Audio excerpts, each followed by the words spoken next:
last year against Michigan's defense, 62 points against a unit of that caliber, and it seemed like a lot of it was stuff you had in to beat man-to-man coverage, and obviously Michigan has adjusted its defense. But I'm wondering how you've seen every defense you've played adjust to you guys since you did that, and in turn maybe how that shaped your offensive plan this season.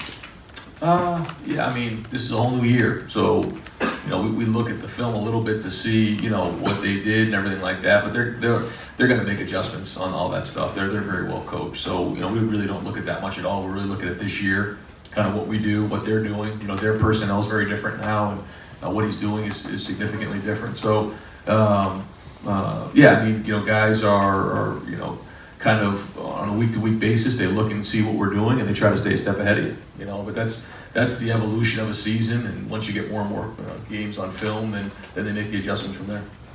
I guess maybe to reword that, what percentage of zone coverage do you think you all see this year, and how does that compare to last year? Probably pretty similar. It's similar? Yeah. It's not different after you put 62 on Michigan? No, I mean, I just think that, all of those plays weren't against man-to-man. Yeah. There were some, but, he mixes up his zones, and there was some zone in there too. And Justin and Chris both were talking about executing the deep ball coming off the Rutgers game. Looked like maybe one or two were underthrown last week, and I can't imagine it's an issue of arm strength with Justin. I'm just wondering, when a guy has an arm that is that strong, can it be any harder to calibrate it to make sure you're putting that ball in the right place, and maybe could you overcompensate and end up leading it short a little too much? Yeah, the first one we were, it was a calculated throw that we wanted to really shoot down the field, and Chris is so fast that he kind of outran his arm on that one to the field. That was a big ball. The other one, to me, it was a little bit more. He had to move in the pocket because somebody flashed in his face, so it didn't come out on rhythm like we like. So typically it's just a timing thing. Justin has a very, very strong arm, so it's usually in the pocket, so that's why I want to firm up that pocket so the ball comes out on time. All right, Bill? Yeah, coming out of a Penn State game, you said that yeah, in the second half when things were kind of going south, that kind of retrenched and weren't as aggressive as you normally are. In hindsight, do you think that was the right thing? Does it inform anything you might do this week against Michigan, knowing that it's probably going to be a close game, or it's going to be a tough situation? No, it doesn't change anything. I think absolutely it was the right thing to do at the time, and you won the game, and that's the number one thing to do. And so you do everything you can to win the game, but we're aggressive. We always will be aggressive, and we're going to be aggressive.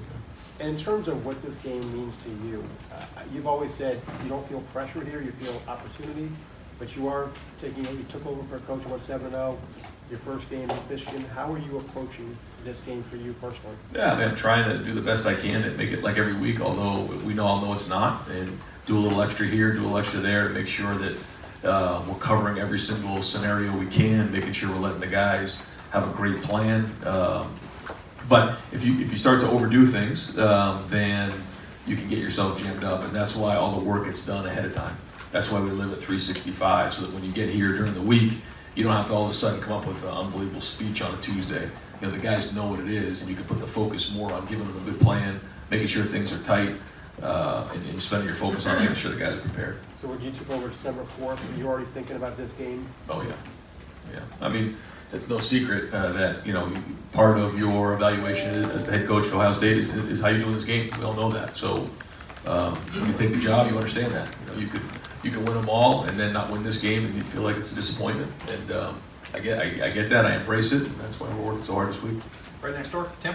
Yeah, Ryan, number one, what is that key area that's between tight and loose that you want to get to for this game? I mean, obviously you don't want the guys so tight. Yep. I mean, how do you play that? Well, I call it focus. I think when you look at someone's eyes, you can tell if they're focused or not. And based on how well you prepare, the more confidence you have.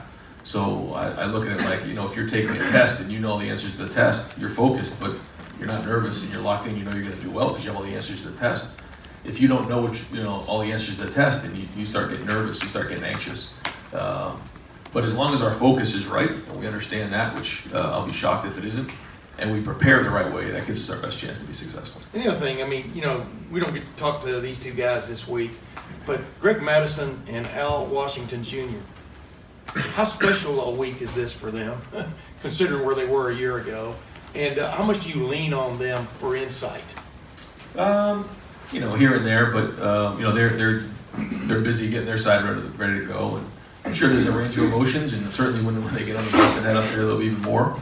But it's just one of those things that's part of the job. You work through it, and you know, they'll be really professional about it, and you know, they know there's a lot riding on this game, and they want to do great for their players and for their families and everything like that. But I'm sure there's a lot of emotions going on there. Hey, real quick follow-up. Did you go after them because of something also that they could bring to this week in particular, or was No. that part of the attraction? No. The major attraction was that I knew both of them very well. One, I was a coach when he played, and then I coached with him. And then the other one I coached with and have a tremendous amount of respect for. And my whole plan was that, you know, when I have an opportunity to have my first coaching staff, everybody in that room I trusted that had my back when things maybe didn't go so well. And that was it. And it just so happened to be that it was against the School of North, and I know sometimes that's hard to swallow, but that's just what it was. Third row middle, Dan? Ryan, is there a specific moment or memory you have after you arrived here at Ohio State where you realized just how important this rivalry was to people here? I mean, I don't think it was just one moment. There's a lot of moments, you know, just because it's every day. It's every day in the Woody. It's when you recruit. It's everything. So I don't think there was one moment, but there's a lot of moments. The most you know, memorable, I think, for me when I tell the story is that, you know, when they talk about throwing out the records and that anything that happened in this game was just what happened at JT, you know, and I was down, you know, we're preparing, we're getting ready to play in that game, and right as the ball's about to kick off, I hear JT's hurt and he can't go back in the game, and the game hasn't even started yet. And I said, okay, well, here we go, we're in the rivalry game. So, you know, had to adjust there, and then, you know, he played in the first half, and then Dwayne had to come in and go win the game. And that just goes to show you, you know, there's no records in a game like this. It's a rivalry, and anything can happen. So, you know, buckle up and get ready. How exciting is it for you personally to be going through this rivalry week as a head coach for the first time? Yeah, I mean, it's exciting. I don't know if that's the number one emotion right now for me. You know, there's just so many things going on. But once we get closer to the game, I'll get more and more excited to play the game. But right now, the focus is just on getting our guys ready, preparing, make sure the game plan's right, making sure practice is right, making sure our guys are healthy, and just making sure everything's in place to give our guys the best chance to be successful. And then as we get closer, the competitiveness starts to ramp up and you get ready to play.